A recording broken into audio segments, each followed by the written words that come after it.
Toll नाका पास हो गया तो आप लोग कमेंट करते हो कैसा टोल टैक्स पार होता है। तो देखो ये गाड़ी पास हो गया, अभी जा रहा है। गाड़ी देखो कितना खतरनाक ट्रक है,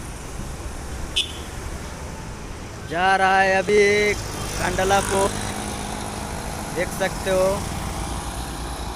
कितना दूर चला गया। और उधर इंडिया का जो इंजन है वो भी खड़ा है, 2-3 गाड़ी उधर, तो गाड़ी भी पास हो गया। और देखो ये टोल नाका भी पास हो गया और अपना गाड़ी वो पीछे खड़ा है। तो इधर से हमेशा जाता है क्योंकि हाईवे रोड है।